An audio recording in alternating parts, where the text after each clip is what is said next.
dunyo mamlakatlari haqida ajoyib faktlar. Qachondir o'tirgan stolingizdan turmasdan sayohatga chiqishni orzu qilganmisiz? Hozir buni amalga oshiramiz desak, nima deysiz? Ekran orqali eng qiziqarli sayohatga tayyorlaning.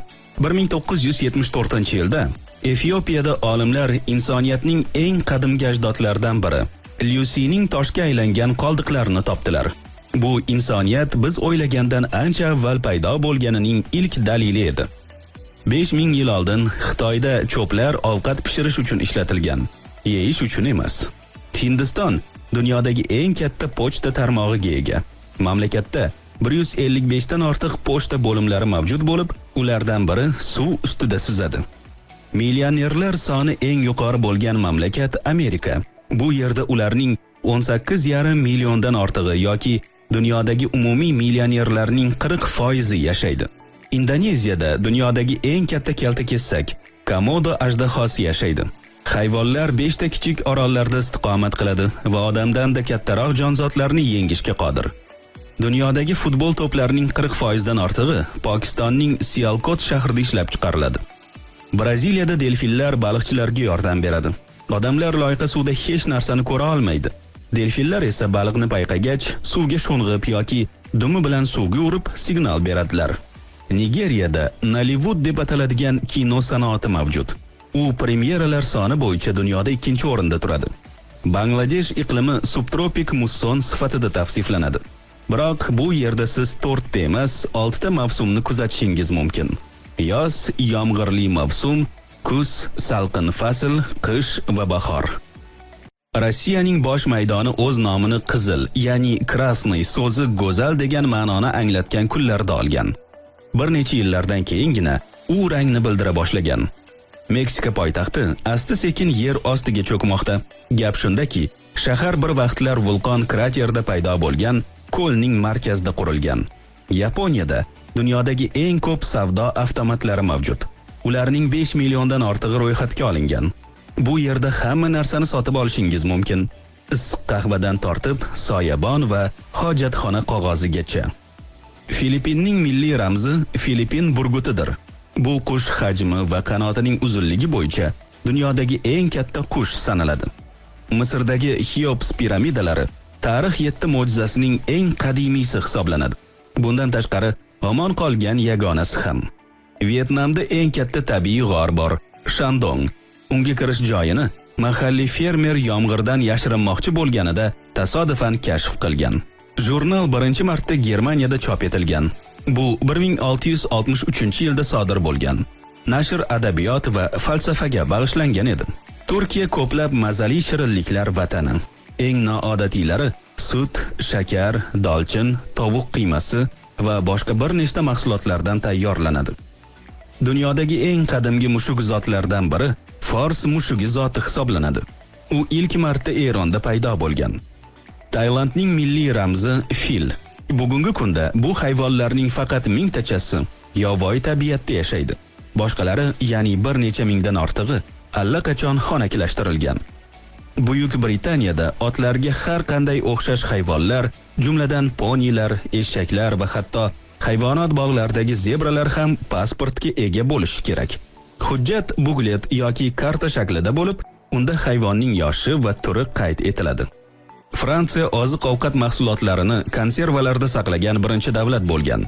Bu 1809-yilda bir olim ovqatni shisha idishga solib, mikroorganizmlardan qutulish uchun uni qizdirganda kashf etilgan. Har yili tashrif buyuruvchilar Rimdagi Trevi favorasiga $1 million dan ortiq pul otadilar. Dunyodagi eng katta olmos 1905-yilda Janubiy Afrikadan topilgan. Uning og'irligi 3106 karat bo'lgan. Deyarli basketbol to'pi kattaligida. Myanma aholisi daraxtlarning qobig'idan sariq xamirsimon modda tayyorlaydilar. Uni quyoshdan himoya qilish uchun teriga qo'llashadi. Keniyadagi Lamu orolida oddiy odamlarga mashinadan foydalanish taqiqlangan. Uning aholisi piyoda, eshak yoki velosipedda harakatlanadi. Janubiy Koreyada yangi tug'ilgan chaqaloq allaqachon 1 yoshga to'lgan deb ishoniladi. Kolumbiya mashhur italyan kashshofi Kristofor Kolumb sharafiga nomlangan. Mamlakat zumrad ishlab chiqarish bo'yicha yetakchi hisoblanadi.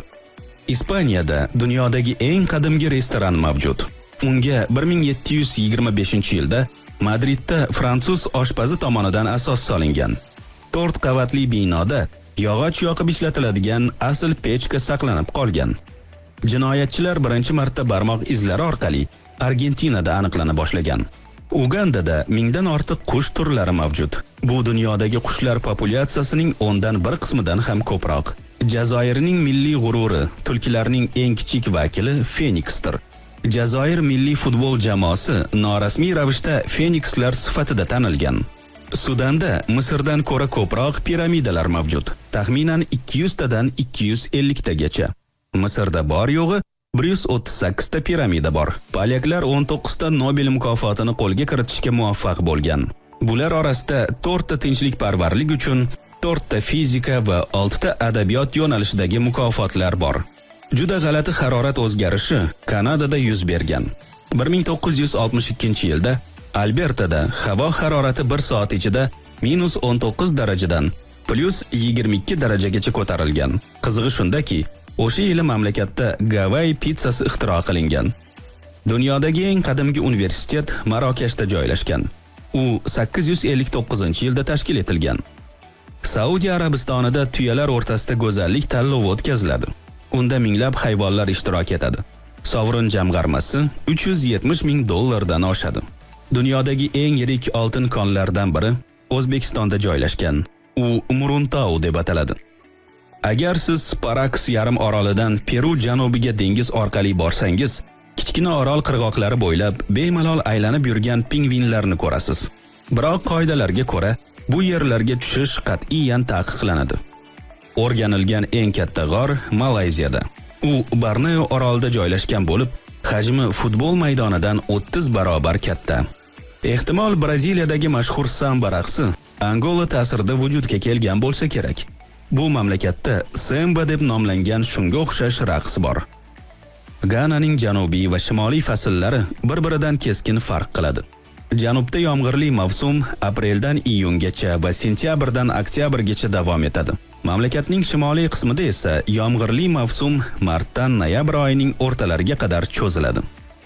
Venesuelada Angel deb ataladigan sharshara bo'lib, u rekord balandlikdan doimiy ravishda suv tushishi bilan maqtana oladi. Yozda bu hudud shu qadar issiq bo'ladiki, suv yerga yetib kelmasdan bug'lanadi. Madagaskar flora va faunasining taxminan 90%ni boshqa joydan topib bo'lmaydi. Turli xil landshaftlar va iqlim zonalari tufayli Kamerun kichkina Afrika deb ham ataladi. Bundan tashqari, bu yerda 200 dan ortiq tillarda so'zlashishadi. Côte d'Ivoire dunyodagi eng yirik kakao lovyalari ishlab chiqaruvchisi hisoblanadi. Jahon shokoladi uchun xom ashyoning 30% shu yerda yetkaziladi. Nigeriyada dunyodagi eng uzoq tarixga ega petrogliflar bor. Ularning yoshi 7 dan 9 ming yilgacha yetadi. Bu yerda 2 boshli jirafalar rasmini ham uchratish mumkin. Nepal dunyodagi to'rtburchak bayroqqa ega bo'lmagan yagona davlat. Bu an'ana yuzlab yillardan beri davom etib kelmoqda. 1,5 ming yil oldin qurilgan Sigiriya qal'asi Shri Lankada joylashgan. Mamlakatning eng mashhur diqqatga sazovor joylaridan biri hisoblanadi u. Dunyodagi eng qadimgi mumiyalar Chilidan topilgan. Ulardan ba'zilarining yoshi 5-7 ming yilga yetadi. Malavida dunyodagi baliq turlarining maksimal soni qayd etilgan ko'l bor. Bu yerda mingdan ortiq turlar yashaydi. Lekin ularning bari bir xil emas. Olma DNKsi tahlili meva Qozog'iston tog'larida paydo bo'lganini ko'rsatdi. Niderlandiya tarjima qilinganda yerdan past degan ma'noni anglatadi. Mamlakatning katta qismi dengiz sathidan pastda joylashgan. Kambodja o'z bayrog'ida bino bo'lgan yagona davlat. Senegalda butunlay mollyuska qobig'idan yasalgan qishloq bor, shu jumladan ko'chalar va binolar ham. Shvetsiyada 221 mingdan ortiq orollar mavjud. Ulardan faqat 1000 tasi istiqomat qilish uchun yaroqli sanaladi. Venger alifbosi 44 ta harfdan iborat bo'lib, lotin yozuviga asoslangan. Einstein Shvetsariyada yashab o'qiyotganda o'zining mashhur massa va energiya ekvivalentligi nazariyasini ishlab chiqqan.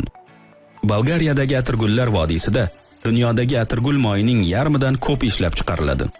Singapur aholisi 11 soniyada 18 metrdan oshiq masofani bosib o'tib, dunyodagi eng tez yuruvchi insonlar sanalishadi. U yerda hayot juda tez. Irlandiya ulkan yashil maydonlari tufayli Zumrad mamlakat deb ataladi. Biroq tog'li hududlari ham mavjud. Taxminan 15 ming yil oldin mamlakat qalin muzliklar bilan qoplangan edi. Keyinchalik ohaktoshning harakatlanishi oqibatida tuproqli jinslar ochilib qolgan. Armanistonda shaxmat maktab o'quv dasturiga kiritilgan. Gretsiyada dunyodagi eng qadim zaytun daraxti mavjud va u hali ham meva beradi. Ushbu daraxt Kritda o'sadi va uning yoshi 2 dan 4 ming yilgacha deb taxmin qilinadi. Maldiv orollari rekord darajada tekis maydonga ega.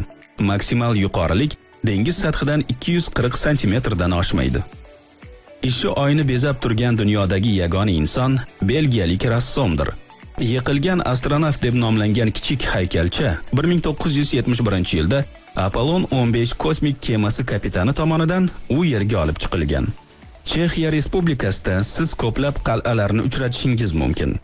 Iordaniyadagi qadimgi shahar Petra ko'pincha pushti shahar deb ataladi. Bu laqab shahar o'yib qurilgan toshlari sababli berilgan.